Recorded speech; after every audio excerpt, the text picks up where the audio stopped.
আলতা আর ফজর আলীর নিকা ঠেকান। বাড়িতে নতুন কাউরে আনো, দেখাশোনা বিয়া করো, জীবনে সুখী হইতে পারবা। কিন্তু তোমার মতো মমতা আমি এরকম কারোর মধ্যে পাবো না। আর একটা উল্টাপাল্টা কথা কবি, হাতে কোদাল দেখছস, একদম ধর্নামা ফেলাম কিন্তু। তোর কত টাকা লাগবো? তোর 1 লাখ টাকা দেব, এখন তুই চলে যা। মেম্বারের অত্যাচার দিন দিন বাইরেই চলতেছে। এই সব কিছু মেম্বার করাইতেছে।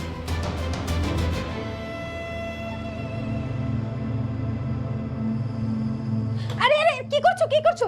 এই এই এই এটা হাত ধুতে হয়, আমার সাথে চলো, হাত হাত ধুবে।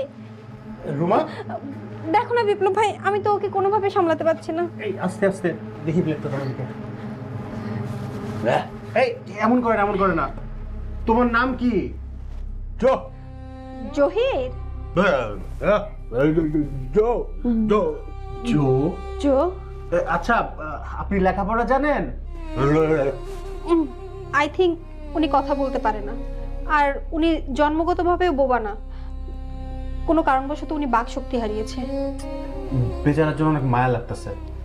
এনিওয়ে রুমা, এক কাজ করি, আমরা ওনাকে যেখানে পেয়েছি ওইখানে যাই, গিয়ে খোঁজ খবর নিই, কেউ কিছু বলতে পারে কিনা দেখি, ওর বাসার অ্যাড্রেস অথবা নাম ঠিকানা।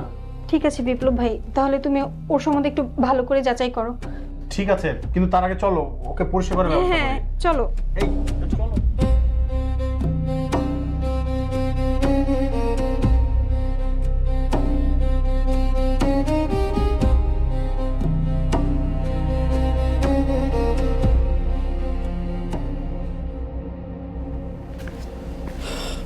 আলতা, আমি তাহলে চাইতেছি তুমি একটু সাবধানে থাকো।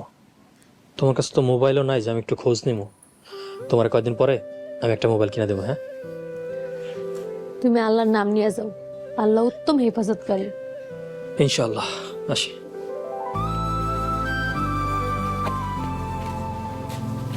মা, কালকে রাত্রে টিনের সালে কারা জানি ডেলাইছে, তুমি তো মনে টেরই পাওনি। কি জানি রে বাবা, জানি না, ঘুমাই গেছিলাম। তোর বাপে সারা রাত বেড়া কাশে, যখন একটু কাশ বন্ধ হয় তখন চোখটা লাগে।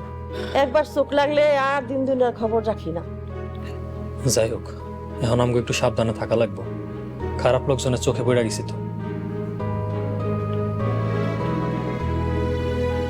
আলতার দিকে একটু খেয়াল রাখো। বাবা রে, আমার কথা শুনলে আর সাবধানে থাকতে হইতো না। মানুষ যেমনে খেপছে, এই বাড়িঘর ছেড়ে জানি কবে যাইতে লাগে, হয়তো একদিন পুরাই মেয়েরা ফেলাইব। এমন কিচ্ছু হবো না মা, আল্লাহর উপরে ভরসা রাখো, আল্লাহ ভরসা। হাসি।